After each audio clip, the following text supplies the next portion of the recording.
and matrices as well as JEE questions. Okay, so previous year JEE questions.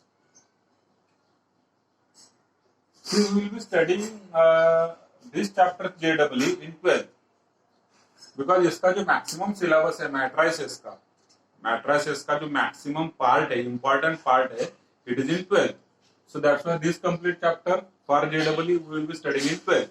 But यहाँ पर जितना भी हमने पढ़ा है बेस्ड अपॉन दैट सिलेबस कुछ JEE के previous year questions means last year questions 2015, 16, 17, 18 में जो भी आए हैं उस क्वेश्चंस को भी हमें यहाँ पर देखना है.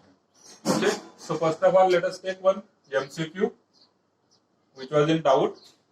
The MCQ is one of the roots of the given equation x plus a b c b x plus c a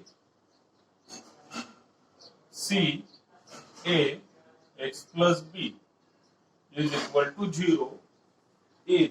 So you have to find out one of the root of this determinant equation. Clear? Now root means what? We have to find out value of x. So one of the values of x, there may be 1 or 2 or 3 values. In particular, we can say that this is a, जैसे कि हम यहाँ पर देख पा रहे हैं, it looks like a cubic equation, क्योंकि इन दोनों का मल्टीप्लिकेशन होता है जो कि इसके साथ भी होगा. So it looks like a cubic equation. होगा जरूरी नहीं है कि होगा, हो सकता है लीनियर हो, क्वाड्रेटिक हो, बट मैक्सिमम ये क्यूबिक इक्वेशन हो सकता है, बाय क्वाड्रेटिक नहीं होगा. तो इट में हैव 1, 2 और 3 roots. We have to check one of the roots. Options आपके सामने हैं. ठीक, so there are 4 options.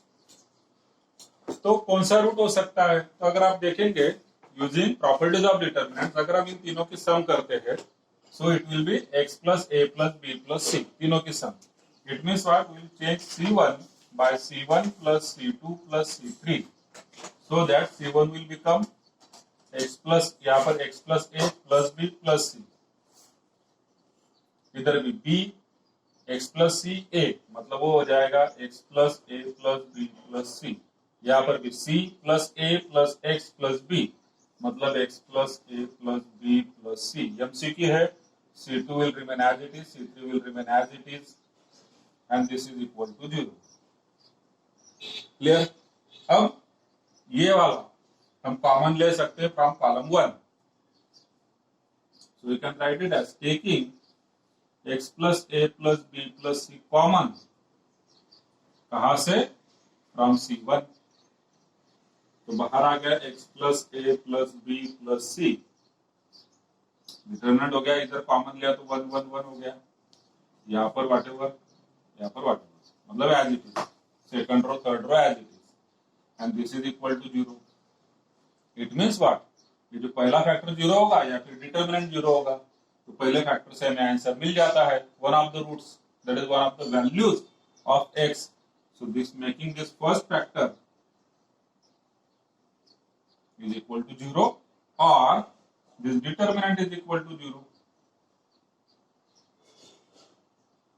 And यहां से आपको आंसर मिलेगा x इज इक्वल टू, तीनों भी टर्म राइट हैंड साइड पर जाएंगे तो हो जाएगा minus a minus b minus c, मतलब कि माइनस साइन कॉमन लेकर के a plus b plus c. So this is your answer for one of the roots which is option D. Clear?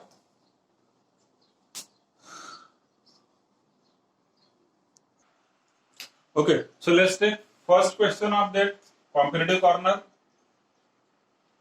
Previous year questions from JEE.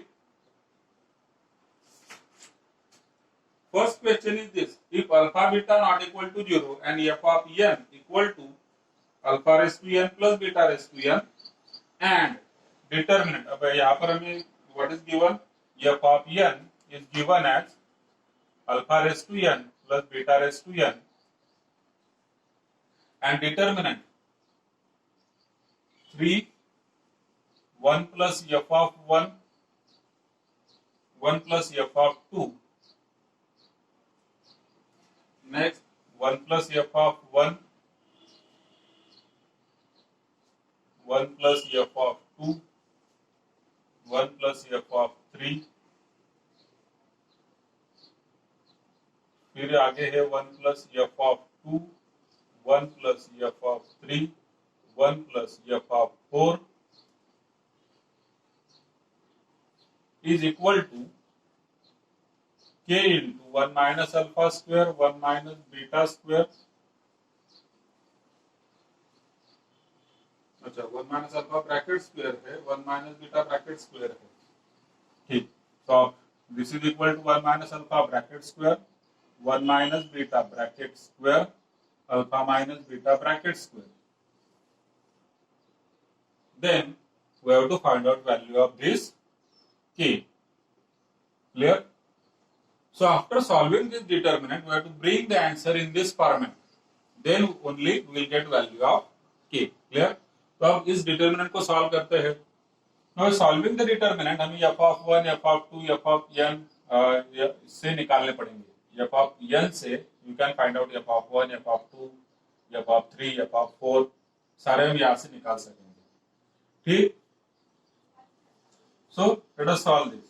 Now this determinant can be written as, अब यहाँ पर जो 3 है let it be, we'll be writing it as 1 plus 1 plus 1. अभी हमने क्यों लिखा मैं आपको बाद में बताता हूँ. पहले हम इसे बाकी लिख लेते हैं.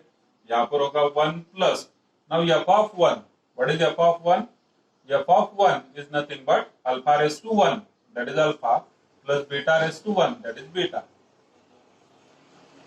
f of n में will replace this n by 1. Next will replace this n by 2. आगे replace this n by 3. Replace this n by 4. तो अगर आप लेफ्ट हैंड साइड पर करते हैं तो ऑब्वियसली आपको राइट हैंड साइड पर भी करना होगा. तो जो 1 प्लस एफ ऑफ 2 है it will become 1 plus alpha square plus beta square. से इधर हो जाएगा 1 plus F of 1, 1 plus F of 2, 1 plus F of 3, 1 plus F of 2, f of 3, f of 4,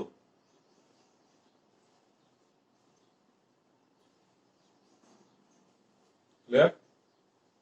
अब हमने यहां पर देखिए हर जगह पर क्या है 1 प्लस समथिंग है.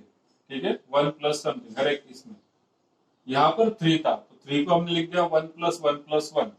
Why? Because now we can split this determinant in multiplication of two determinants.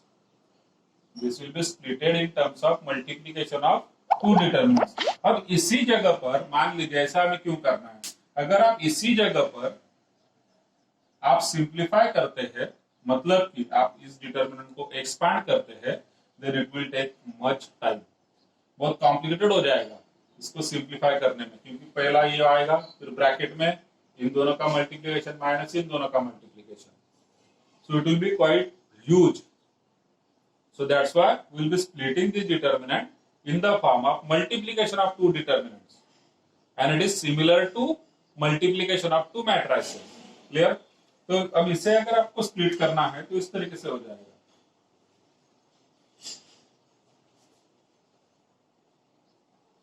पहले मैं आप लिखता हूं 1 1 1 1 alpha beta 1 alpha square beta square multiplied by determinant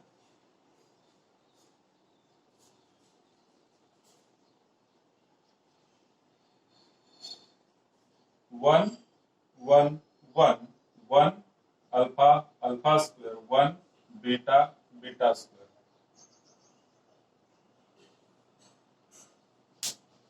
So we have splitted this form in terms of multiplication of two determinants.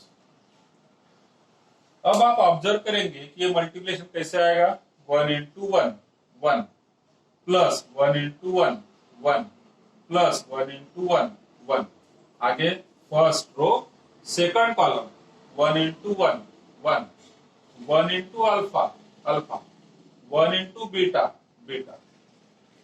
फिर first row third column 1 into 1 1 1 into alpha square 1 into beta beta square and similarly you can check for others.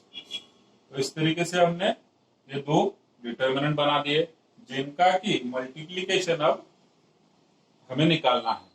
ठीक, अब दोनों भी determinant में हम किसी भी तरीके से कर सकते हैं। मान लीजिए दोनों डिटर्मिनेंट में अगर मैं करूं C1 minus C3 and C2 minus C3, तो जो पहला डिटर्मिनेंट है this is for both the determinant. ठीक है, दोनों के लिए हमने कर दिया। तो फर्स्ट डिटर्मिनेंट क्या बन जाएगा C1 minus C3, 1 minus 1 0, 1 minus beta, फिर 1 minus beta square, C2 minus C3, 1 minus 1 0, alpha minus beta, alpha square minus beta square, third column as it is multiplied by similar operation has to be carried out in second determinant also। ठीक, तो यहां पर हो जाएगा 1 minus 1 0, 1 minus alpha square, 1 minus beta square, फिर C2 minus C3, 1 minus 1 0, alpha minus alpha square, beta minus beta square, third column as it is.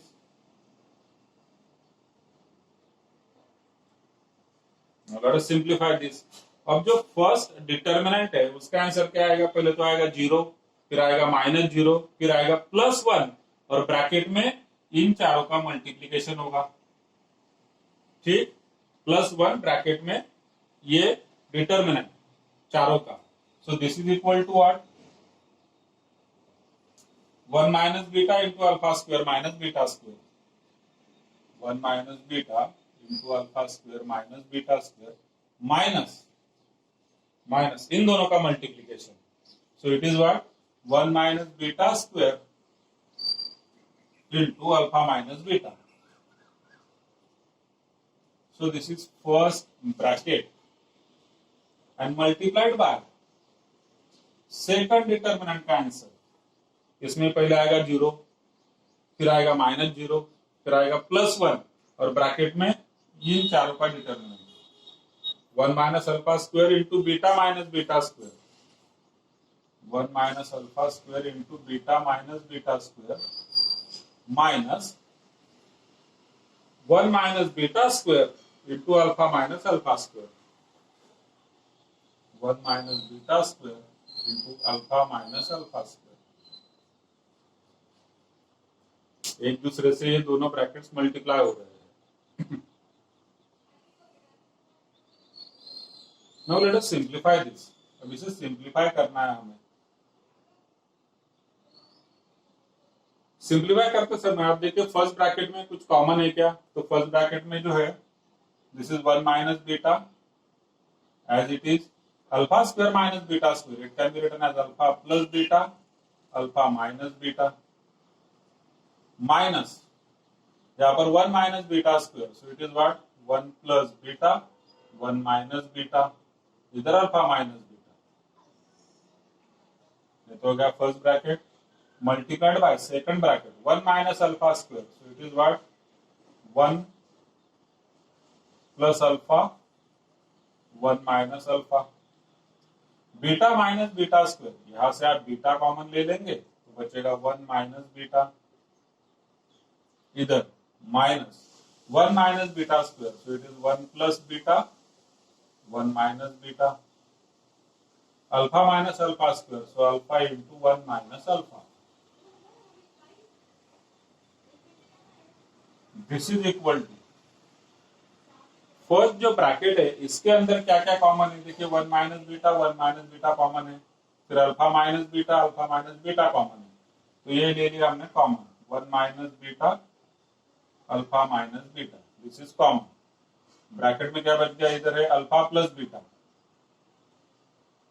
ठीक, this is minus sign जो कि इसको अप्लाई होगा, सो -1 minus beta.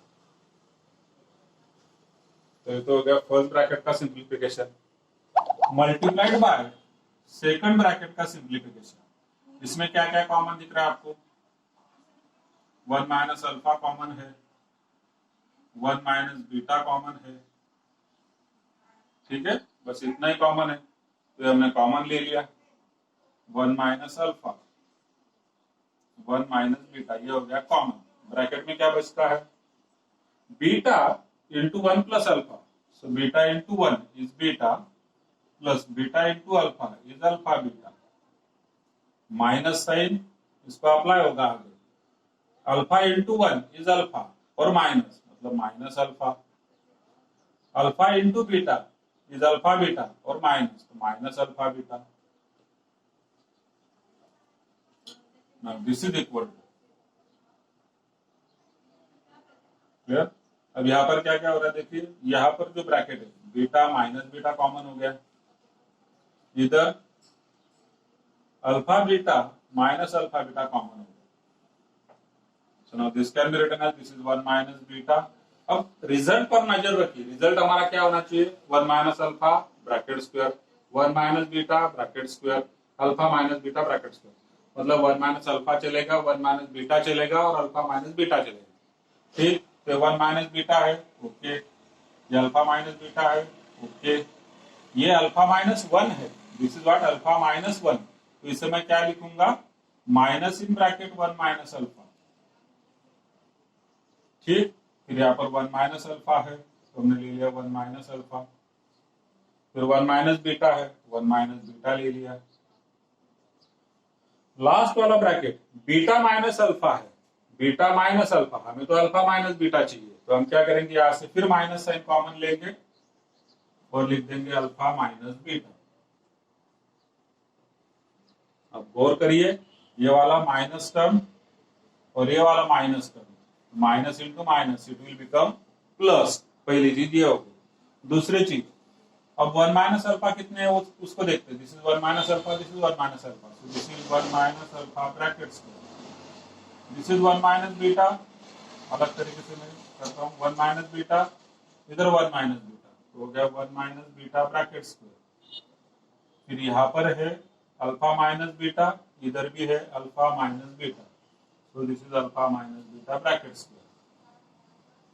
Comparing with this standard result, now we have to compare this with this one, 1 minus alpha bracket square, 1 minus beta bracket square, alpha minus beta bracket square.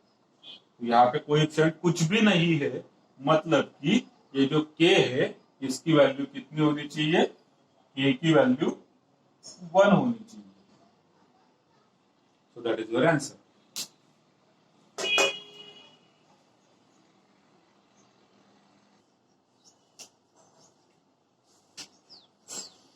ठीक है, so I am ending the meeting and starting next meeting, क्योंकि अभी इसका time close हो जाएगा, तो तुरंत ही फटाफट ज्वाइन कर लीजिए। कितने लोग हैं एक बार देख लीजिए, 14।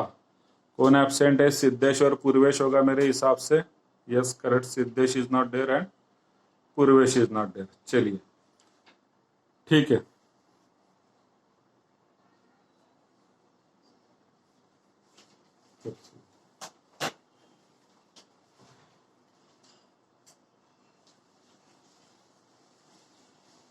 सापता खाली सापता बघितला का तू? कोण बघितला?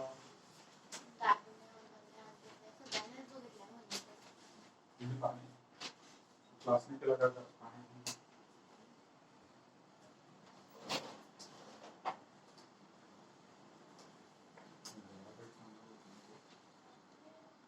काय होत नाही? काय गोळा घेऊ नका ना मग चगडायच्या.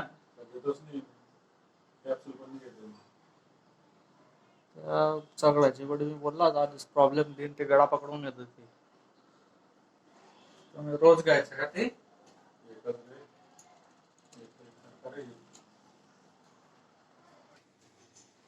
Question third, the set of all values of lambda for which the system of linear equations has a non-trivial solution. अब यहाँ पर एक वर्ड है देखिए, non trivial solution. non-trivial solution. So non-trivial solution means non-zero solution. Non-zero solution. ठीक है? So there is one trivial solution which is zero solution. अब ये क्या चीज है, इसको एक बार थोड़ा समझ लेते हैं, आगे हम पढ़ेंगे उससे अच्छा अभी हम क्वेश्चन ले रहे तो एक बार इसको समझ लेते हैं. नाउ सी, जब हम बात करते हैं three equations in three variables और two equations in two variables, then there is a case of homogeneous equations. ठीक है, ये वर्ड ध्यान में रखिएगा, homogeneous equations. So homogeneous equations means they are in this form: ax plus by plus cz equal to 0. Then पहले a1 b1 c1 मैंने कर दिया, फिर a2x b2y c2z, फिर a3x b3y c3z. As you can see on right hand side all are zeros. ठीक है, right hand side पर सब क्या है, सारे के सारे zeros है. Then this is called as homogeneous system of equations. Clear? Now this system of equations always have a trivial solution. Always have a trivial solution. कौन सा? X is equal to, Y is equal to, Z is equal to 0. All are 0 in this case.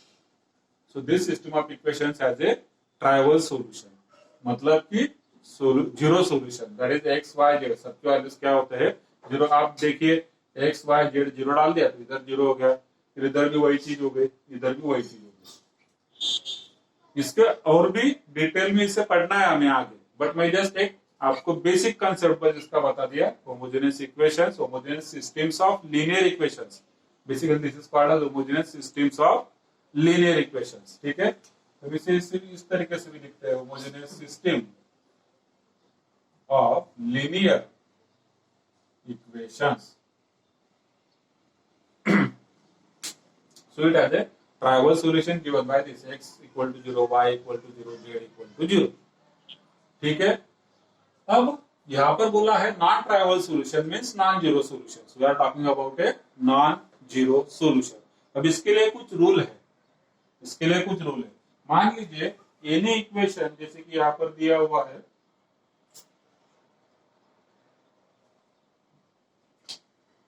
For non trivial solution, मैं इधर एक information लिख लेता हूं. For non trivial solution condition होती है determinant is equal to 0, and this determinant is what, it is determinant of coefficients is equal to 0. ये वाला होता है, determinant is equal to 0, determinant of coefficients is equal to 0 for non trivial, that is non zero solution. So जो equation दी है हमें, ये देखिए अब इक्वेशन कैसे है. First equation is 2x1 minus 2x2 plus x3 equal to lambda x1.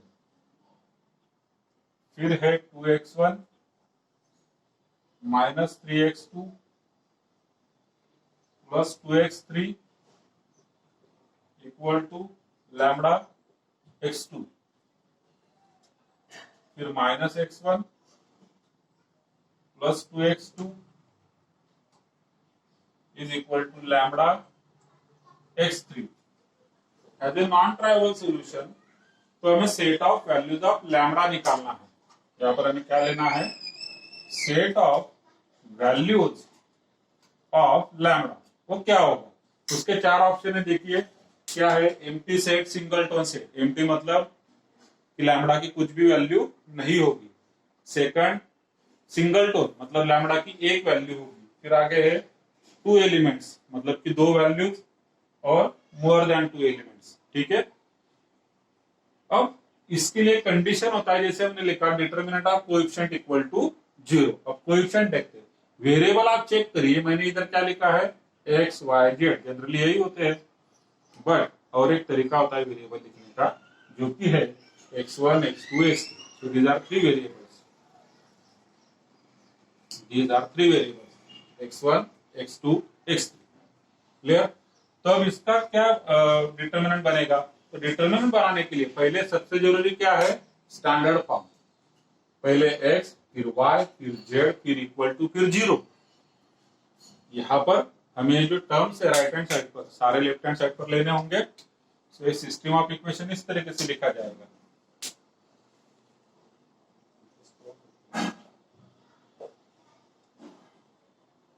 System of equation कैसे लिखेंगे? ये x1 की टर्म है लेफ्ट हैंड साइड पर आ जाएगी तो माइनस हो जाएगी, माइनस लैम्बडा x1। तो इसमें से x1 अगर हम कॉमन लेते हैं तो दिस इज 2 और ये लैम्बडा इधर आ गया तो माइनस लैम्बडा इंटू x1 फिर माइनस 2 x2 यहाँ पर प्लस x3 0। इधर x1 की टर्म है 2x1, ये लैम्बडा x2 इधर आएगा तो माइनस हो जाएगा। यहाँ पर -3 है, ये भी माइनस लैम्बडा होगा तो माइनस करके ब्रैकेट में लिख सकता हूँ 3 प्लस लैम्बडा इंटू x2।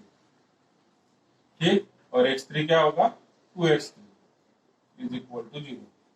तीसरे में -x1 plus 2x2 and this is minus lambda x3 which is equal to 0। ठीक, अब डिटरमिनेंट बनाते हैं तो कंडीशन क्या है? Condition for what?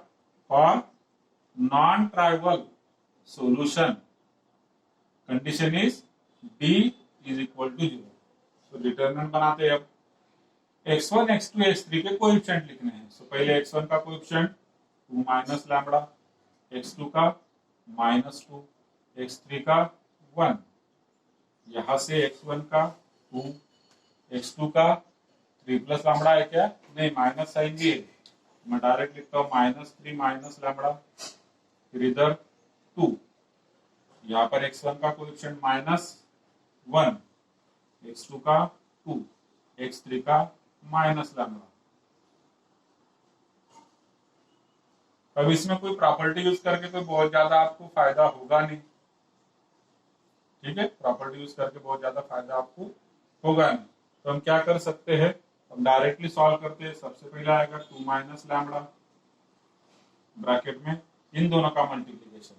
Now minus into minus it will become plus, lambda into 3 lambda, lambda into lambda, lambda square minus हो जाएगा 2 2 जा 4, फिर साइन होगा माइनस, नंबर होगा -2, यहाँ पर हो जाएगा +2 ब्रैकेट में 2 into minus lambda -2 lambda minus -1 into 2 -2 और ये वाला माइनस हो जाएगा +2। लास्ट में होगा +1 ब्रैकेट में 2 इंटू 2 4 माइनस और ये वाला माइनस तो हो जाएगा प्लस। ठीक है, हो जाएगा प्लस।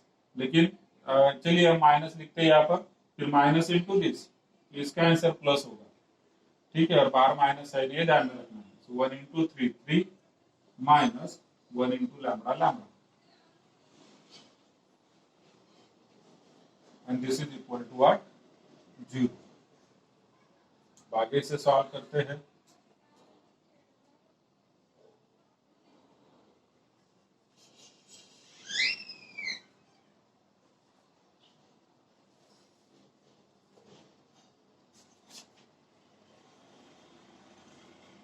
टू ब्रैकेट में मल्टीप्लाई हो जाएगा 2 3 जा 6 lambda 2 into lambda square 2 lambda square 2 into -4 -8, फिर माइनस लैम्बडा से मल्टीप्लाई किया तो -3 लैम्बडा स्क्वायर, फिर माइनस लैम्बडा क्यूब, फिर हो जाएगा प्लस लैम्बडा इंटू 4 लैम्बडा। ठीक, फिर ये 2 ब्रैकेट में मल्टीप्लाई होगा 2 इंटू -2 -4 लैम्बडा 2 2 जा 4 1 ब्रैकेट में मल्टीप्लाई होगा। ठीक, 1 ब्रैकेट में मल्टीप्लाई होगा। यहाँ पर क्या है 4 -3 1 minus lambda is equal to 0। So therefore सबसे पहले minus lambda cube, lambda square में कितना है 2 lambda square minus 3 lambda square, so it is minus lambda square. तो लैम्बडा में कितना है 4 लैम्बडा माइनस 4 लैम्बडा कट हो गया, फिर यहाँ पर 6 आगे जाते हुए -1, 6 माइनस 1 इज 5 लैम्बडा, कांस्टेंट में क्या है -8 और 1, so it is -7 is equal to 0।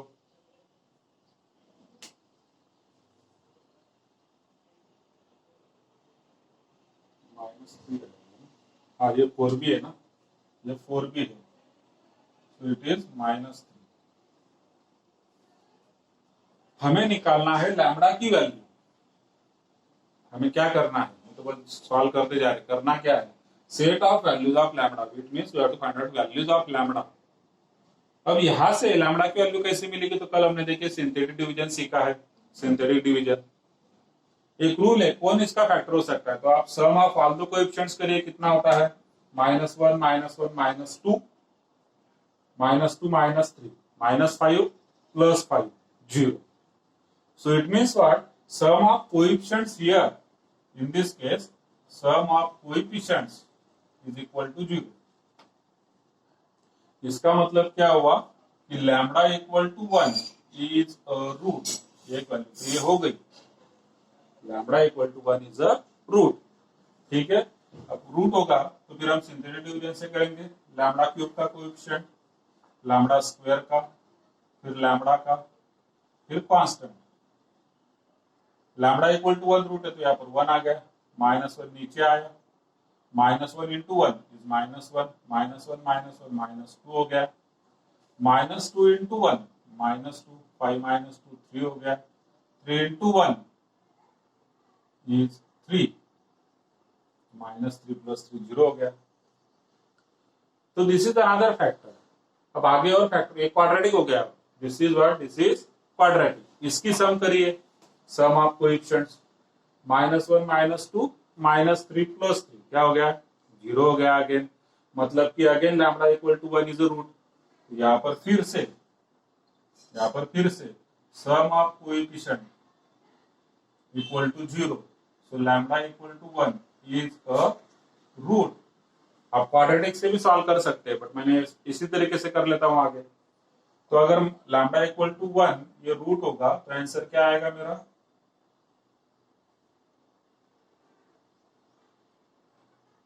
बहुत कम पड़ती है,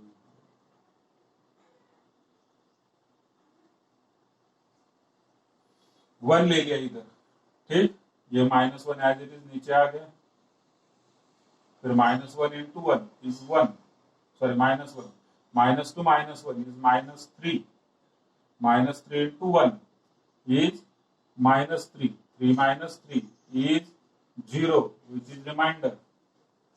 फैक्टर्स आप निकाल सकते हैं, तो 2 बार 1 आ रहा है, lambda equal to 1 is a root 2 times, तो इसके जो फैक्टर्स है वो क्या हो गए, पहला लैम्बडा इक्वल टू 1 मतलब कि लैम्बडा -1, दूसरा लैम्बडा इक्वल टू 1 मतलब कि लैम्बडा -1, तीसरा -1 -3 इसका मतलब -1 लैम्बडा -3 इक्वल टू 0। तो यहां से आपको आंसर मिलेंगे, पहला आंसर होगा लैम्बडा इक्वल टू 1, दूसरा होगा अल्फा लिख दिया मैंने,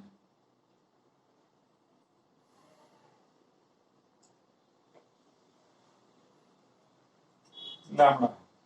तो पहला आंसर होगा लैम्बडा इक्वल टू 1, दूसरा लैम्बडा इक्वल टू 1, तीसरा माइनस लैम्बडा इक्वल टू 3 मतलब लैम्बडा इक्वल टू -3। ठीक, तो अब चारों ऑप्शंस आपके सामने हैं, चारों ऑप्शंस आपके सामने हैं। पहला ऑप्शन क्या है, एम्प्टी सेट, तो एम्प्टी तो है नहीं, कुछ वैल्यूज है। दूसरा क्या है, सिंगल टोन मतलब कि एक ही आंसर, एक आंसर भी है नहीं। फिर बचा सी और डी। सी में उसने लिखा है only 2 elements and more than 2 elements, तो कौन सा होगा आंसर बताइए।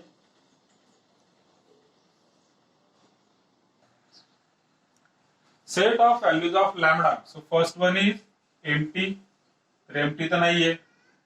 ऑप्शन गेला. सेकंड सिंगल टोन म्हणजे एकच आन्सर, एक आन्सर नाहीये म्हणजे आपण जातो. थर्ड ऑप्शन आहे तुमचा टू व्हॅल्यूज किंवा टू एलिमेंट्स म्हटलंय, टू एलिमेंट्स. आणि फोर्थ ऑप्शन आहे more than two elements.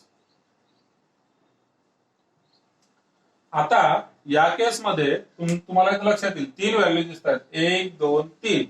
Roots किती आहे त्याचे? रूट्स असा जर क्वेश्चन असेल how many roots are there, so there are 3 roots. 3. 1 is a repeated root. This is called as a repeated root. 1 is a repeated root. So it is occurring 2 times. So these are 2 roots basically, and this is third root. So there are total 3 roots or 3 solutions. But when I am talking about set of values of lambda, set contains only elements. Set contains only elements, and that too only one time. It doesn't matter how many times it is repeating, we are writing the element in a set only one time. Here set मध्ये आपण फक्त एकच वेळेस लिहित असतो. म्हणजे इथं जरी 1 हा 2 टाइम्स येत असला तरी ज्या वेळेस मी आता सेट लिहिणार ना, 1 1 मायनस त्यावेळेस मी सेट लिहिणार. सेट मी असा लिहिणार, set 1, -3.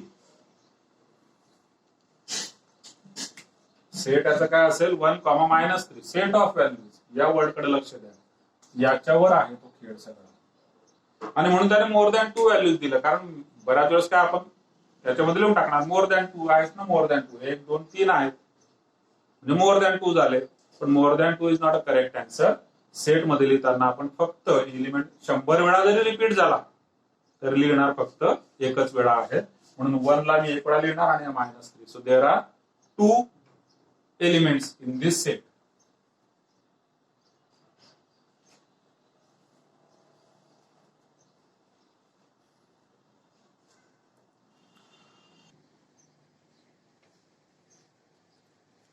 Question number 5. If S is the set of distinct values of B for which the following system of linear equations has no solution, then S is again single tone म्हणजे एक element असणार, empty set म्हणजे एकही element नसणार, infinite element असणार infinite set मध्ये, आणि finite set containing 2 or more elements. असे 4 ऑप्शन या ठिकाणी आहेत. नो सोल्युशन म्हटलेलं आहे या केसमध्ये.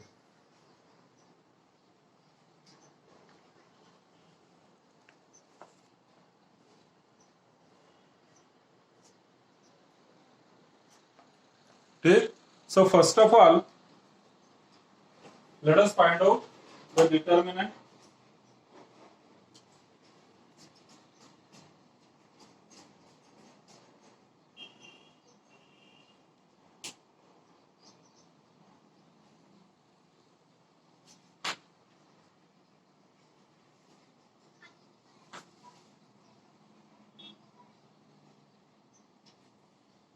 Now just remember the Cramer's rule. Remember the Cramer's rule. No solution कुठल्या केस मध्ये येतं? No solution. We are talking about non-homogeneous system of equations. Non-homogeneous system of equations. याच्या अगोदरचे जे का आपण आता 2 क्वेश्चन सॉल्व्ह केले त्याच्यामध्ये बघा राईट हँड साइडला 0 0 0 आहे. होमोजिनियस मध्ये RHS ला 0 0 0 असतो. RHS all 3 zeros. Non homogeneous मध्ये RHS ला नॉन झिरो एलिमेंट असतात. नॉन झिरो म्हणजे मी त्याला असं वेगळ्या भाषेत लिहितो, not all zero. Not all zero, एखादा झिरो असू शकतो, 2 सुद्धा झिरो असू शकतात, पण 3 झिरो नसणार. That is called as non homogeneous system of equations which is solved using Cramer's rule. आपण केलेलं ना क्रॅमर्स रूलने. क्रॅमर्स रूलने 3 इक्वेशन आपण सॉल्व्ह करतो. आणि नो सोल्युशन कधी येतं? ज्यावेळेस क्रॅमर्स रूल मध्ये आपण काय म्हणतो, D इक्वल टू 0 असेल तर होऊन जाते केस नो सोल्युशन. सोल्युशन कधी मिळतं आपल्याला? सोल्युशन कधी मिळतं? ज्यावेळेस D नॉट इक्वल टू 0 असेल त्यावेळेस सोल्युशन मिळतं. पण D जर 0 असेल तर नो सोल्युशन. ही केस कशाची आहे? Non homogeneous system of equation. RHS ला सगळे 0 नाही आहेत, पहिली गोष्ट. दुसरी गोष्ट, नो सोल्युशन म्हणजे डी इज इक्वल टू 0. आता अगोदर आपण डी इज इक्वल टू 0 करूया. डी काय आहे बघा याचा. पहिलं equation x plus y plus Z म्हणजे 1 1 1. दुसरं इक्वेशन एक्स प्लस ए वाय प्लस झेड म्हणजे 1 ए 1. तिसरं equation ax plus by plus z ax by plus z and this is equal to 0. कारण नो सोल्युशन म्हणजे डिटर्मिनंट इज इक्वल टू 0. हा determinant आहे. व्हेरिएबल्सचा determinant. RHS आपण लिहिलेच नाही. आरएचएस काय याची बघा. या केस मध्ये आरएचएस काय आहे 1 1 0 अशी आहे. ठीक. हे आपण dx dy dz काढत असताना लागते आपल्याला. त्याची सध्या गरज नाही. आपल्याला फक्त हे काढायचं नो सोल्युशन मध्ये. नो सोल्युशन आपण आता याला सॉल्व्ह करणार. याला सॉल्व्ह करत असताना इथं 1 आहे इथं 1 आहे. मग करून घ्या c1 minus c3 c2 minus c3. सोपं होऊन जाईल थोडस. तसं हे पण सोपंच आहे. हे डायरेक्ट जरी सॉल्व्ह केलं तरी फार काही कठीण नाहीये कारण सिंगल नंबर आहे सगळे. बर मग 1 मायनस 1 0 1 मायनस 1 0 a मायनस 1. पुढे 1 minus 1 0 a minus 1 b minus 1. पुढे 1 1 1 ऍज इट इज. क्लिअर. पहिला आता डिटर्मिनंट सॉल्व्ह करताना पहिला 0 पुढे मायनस 0 पुढे प्लस 1 आणि त्याच्या ब्रॅकेट मध्ये हे येणार. मी लिहितो वाटलंच 1 त्याच्या ब्रॅकेट मध्ये 0 into something 0 minus a minus 1 into a minus 1 म्हणजे a मायनस 1 चा स्क्वेअर. ठीक आहे. 1 आता याला मल्टिप्लाय होणार. तिथे येणार मायनस a मायनस 1 चा स्क्वेअर बरोबर 0. मायनस साइन तिकडे जाणार. a मायनस 1 चा स्क्वेअर म्हणजे 0. म्हणजे याचा अर्थ झाला a मायनस 1 0 म्हणजे a इज इक्वल टू 1. हे आन्सर ए चा आहे. आपल्याला काय पाहिजे नो सोल्युशन. नो सोल्युशन म्हणजे या तिघ लाईन एकमेकांना क्रॉस करणार नाहीये. दोन करतील किंवा दोन करू शकतात किंवा दोन करतातच. आलं लक्षात काय म्हटलं. शुद्ध मराठीमध्ये. मराठीमध्ये शिकवायला खूप मजा येते. म्हणजे त्याच्यात असं फिरवून फिरवून फिरवून सांगता येतं. दोन लाईन्स करतील किंवा दोन करू शकतात किंवा मी काय म्हटलं दोन करतातच. एखाद्या प्लेनवर when we are talking about a single plane any two lines always intersect असू शकतात किंवा ते पॅरलल सुद्धा असू शकतात. ठीक आहे. हे कशावर ठरतं a1 upon a2 equal to b1 upon b2 not equal to c1 upon c2 असलं काहीतरी आपण शिकलेलो आहे. तर ते सगळं बेसिक लक्षात ठेवा.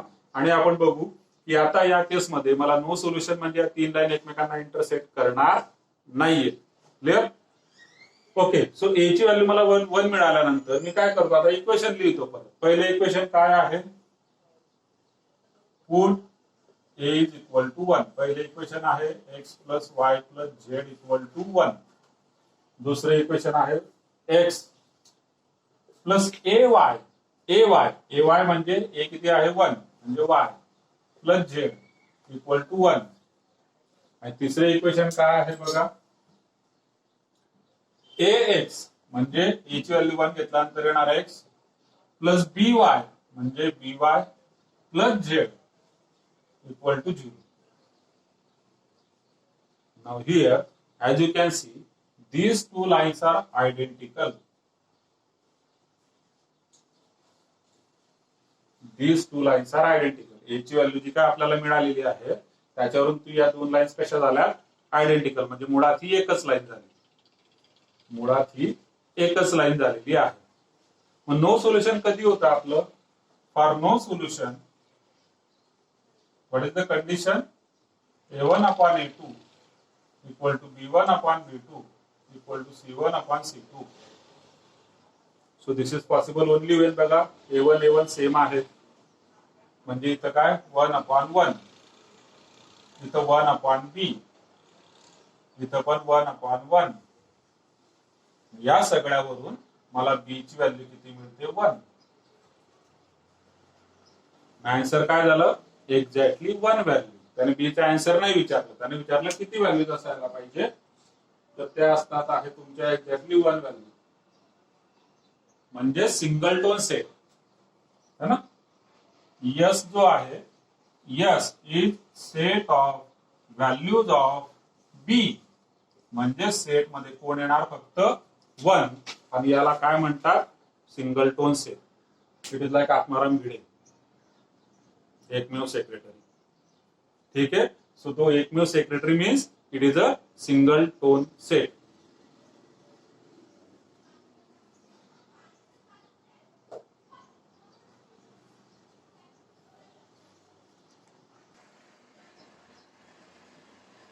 Question number 6. If determinant is equal to, then the ordered pair. So here again we are having ordered pair AB, and determinant is what? X minus 4, 2x, 2x, 2x, x minus 4, 2x, 2x, 2x, x minus 4 is equal to 0. Now we have already solved this type of questions. ठीक है, is equal to what? A plus bx into x minus a bracket square.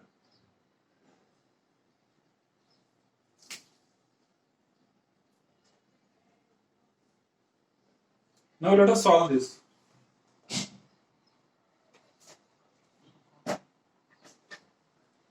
Now here, as you can see, sum of all the elements of any row or any column is same. Sum of all the elements of any row or any column is same. So let us take C1 equal to C1 plus C2 plus C3.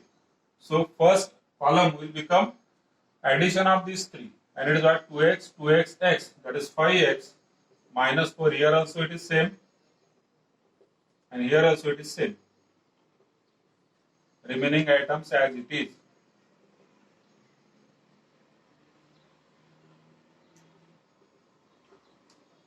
Whatever. ठीक आहे. Right hand साइडला जे आहे ते काढू आपण. आता याचा answer आपल्याला काढायचा आहे. We don't have to solve this. We have to solve LHS only, and we have to compare answer of LHS with this one. ठीक. चला आता इकडे काय होणार, 5x minus 4 common, determinant 1 1 1, 2x,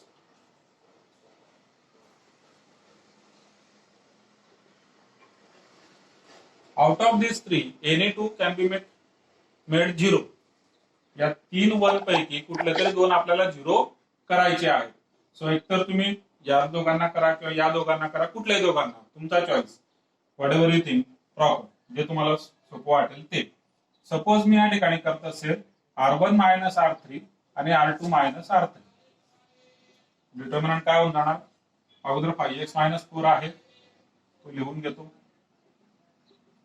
नंतर determinant R1 minus R3, so 1 minus 1 0, 2x minus 2x 0, 2x minus x म्हणजे x, आणि minus minus plus 4,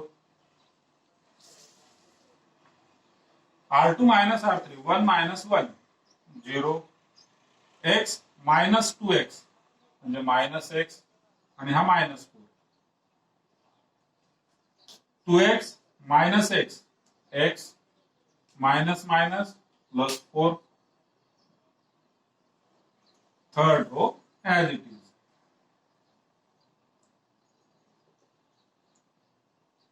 ठीक है. नाउ व्हाट, पहिला 5x मायनस 4 याच्या ब्रॅकेट मध्ये, ठीक आहे, ब्रॅकेट मध्ये पहिला 0, दुसरा मायनस, हा 0, तिसरा प्लस 1. लिहिलं यावेळेस मुद्दाम. काय करतो आपण, हे लिहिण्याची गरज आहे का सगळं? नाही. हा 0 मायनस 0 प्लस 1, 1 सुद्धा लिहिण्याची गरज नाही. या चौघांचा डिटर्मिनंट येणार. ठीक.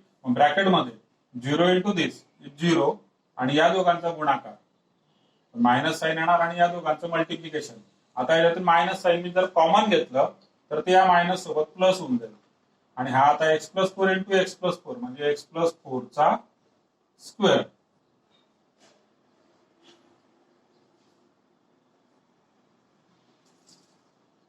ठीक आहे. So here it is 5x minus 4, आणि इकडे काय येणार, x plus 4 bracket square is equal to 0.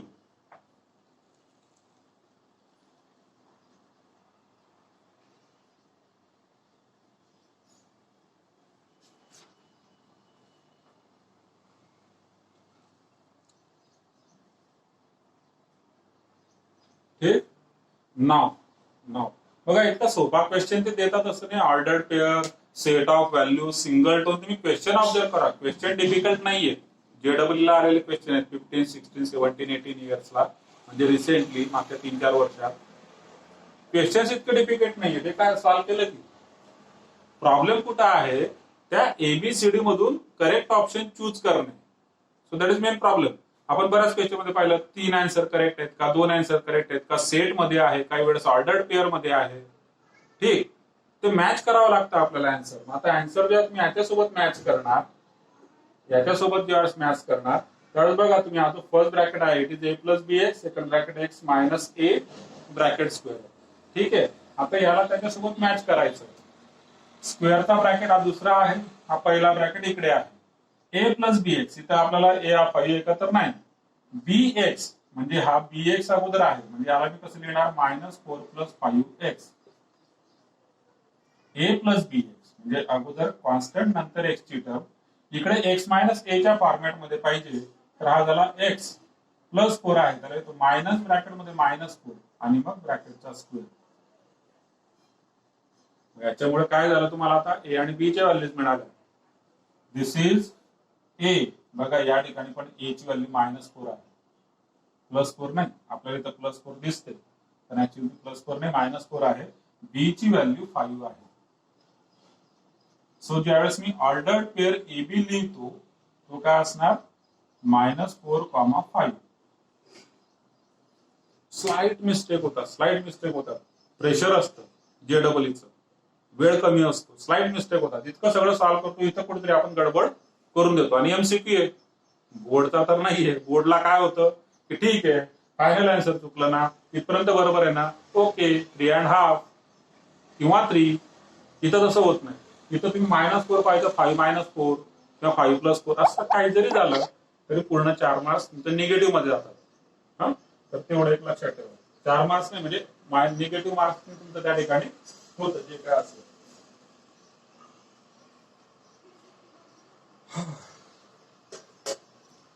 चला एक लास्ट क्वेश्चन घेऊया.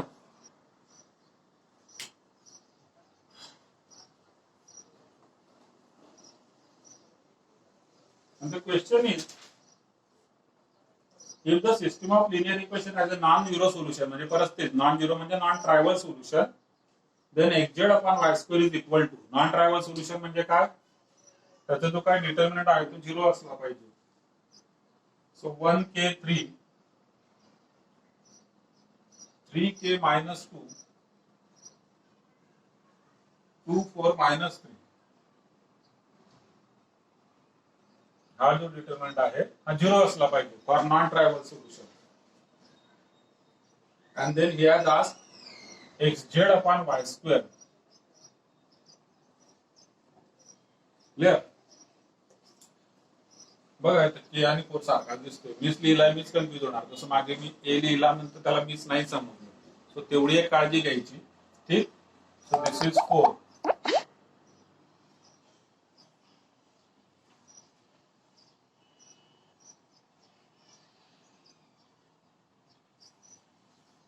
Now let us solve this. So therefore this is first one, bracket मध्ये -3k मायनस +8, पुढे sign minus number k, bracket मध्ये 3 3 जा -9 मायनस आणि हा मायनस +4, पुढे +3 ब्रॅकेट मध्ये 3 चौक 12 -2k and this is equal to 0.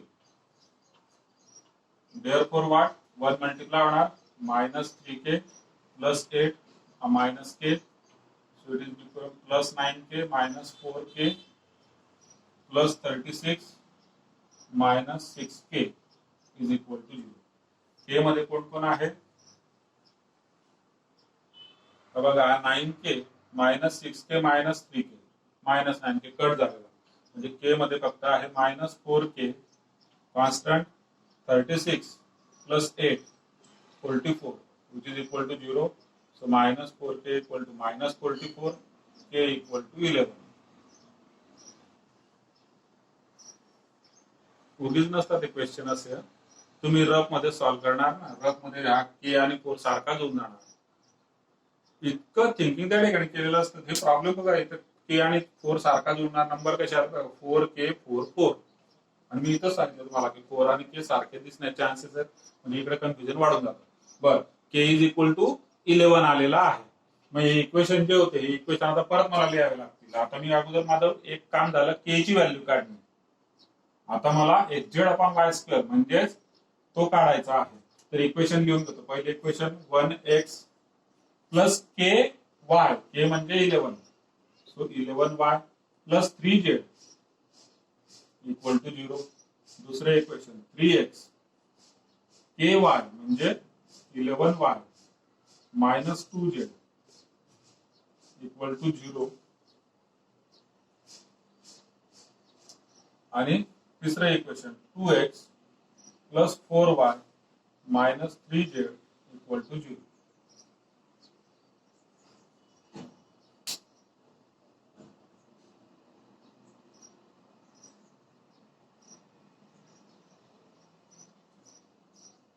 ठीक. Now this is again homogeneous. बघा आरएचएस ला काय आलेले सगळे 0 आलेले आहे. नॉन ट्रायव्हल सोल्युशन मला पाहिजे, नॉन ट्रायव्हल. कारण याचं ट्रायव्हल सोल्युशन आहे. या केस मध्ये याचं जे एक सोल्युशन आहे ना, one solution is trivial always always. आणि ते कोणतं? x equal to y equal to z equal to 0. काही सोडवायची गरज नाही त्याच्याकरता. आरएचएस सगळे 0 आहेत, म्हणजे एक्स वाय झेडच्या व्हॅल्यू तुम्ही बघा 0 घेतल्या तर तिघ इक्वेशन सॅटिस्फाय होतात. सगळं 0 होऊन जातं ना हे एलएचएस, आणि त्या आरएचएस ला सॅटिस्फाय करतं. सो दिस इज ऑलवेज, आणि this is which case? This is homogeneous system of equations.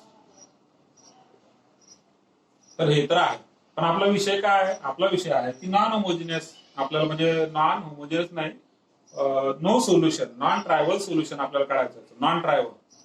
Non trivial solution साठी आपल्याला व्हॅल्यूज काढायच्या आहेत XZ अपॉन वाय स्क्वेअरच्या. नॉन ट्रायव्हल सोल्युशन साठी XZ अपॉन वाय स्क्वेअरच्या ठिकाणी आपल्याला व्हॅल्यूज पाहिजे. ठीक. Okay, so for that this cannot be solved using determinant. म्हणजे क्रॅमर्स रूलने तुम्ही सॉल्व्ह करू शकत नाही, लक्षात घ्या. तुम्ही म्हणणार की सर मी एक्स वाय झेडच्या व्हॅल्यूज काढून घेतो आणि मग एक्स इंटू झेड करतो डिवायडेड बाय वाय स्क्वेअर करतो. No, it is not possible. का नाही काढू शकणार? कारण तुम्हाला डी चा आन्सर तर मिळेल, पण डीएक्स डीवाय डीझेड मिळणार नाही. कारण डीएक्स डीवाय डीझेड काढत असताना आपण ते आठवतो ना, डीएक्स लिहिताना काय करतो आपण? हे असेच ठेवतो सेम, आणि इथं कॉन्स्टंट घेतो. कोणते कॉन्स्टंट? हे आरएचएस चे. काय आहेत ते? 0 0 0. आणि इथं काय येणार आहे? 0 0 0 असे येईल. आणि याचा आन्सर काय येणार? 0. सेम डीवाय मध्ये पण आन्सर काय येणार? 0. डीझेड मध्ये 0. मग एक्स वाय झेडचे उत्तर काय झाले? 0 0 0. मग ते तुम्ही सॉल्व्ह न करताच काढलेत ना आपण. एक्स वाय झेडचे आन्सर 0 सर्वांचे. सो हा प्रकार तर ऑलरेडी आहेच. आता मला नॉन ट्रायव्हल काढायचं आहे, म्हणजे की ज्याच्यामध्ये 0 नसणार, एक्स वाय झेड 0 नसणार. मग क्रॅमर्सने करू नाही शकत. मला एक वेगळा प्रकार आहे. We have to solve this equation simultaneously. हे सायमल्टेनियसली आपण सॉल्व्ह करतो. हा जो XZ अपॉन वाय स्क्वेअर काढायचा आहे, it is what? It is nothing but x upon y into z upon y. तर मी एक रिलेशन मध्ये एक्स अपॉन वाय जे आहे हे काढतो. एक्स आणि वाय मध्ये एक रिलेशन मी फाइंड आउट करतो. एक्स आणि वाय मध्ये, म्हणजेच मला झेड एलिमिनेट करावा लागेल. झेड एलिमिनेट करण्यासाठी एक नंबर हे आहे, एक नंबर हे आहे, 2 नंबर हे आहे, 3 नंबर. 1 नंबर 3 नंबर बघा, झेड एलिमिनेट करणं सोपं आहे. हा प्लस 3z हा मायनस 3z, म्हणून मी करणार 1 प्लस 3. काय होऊन जाणार? x प्लस 2x म्हणजे 3x. 11y प्लस 4y म्हणजे 15y. 3z minus 3z cut झाला, इक्वल टू 0 प्लस 0 म्हणजे 0, म्हणजेच 3x equal to minus 15y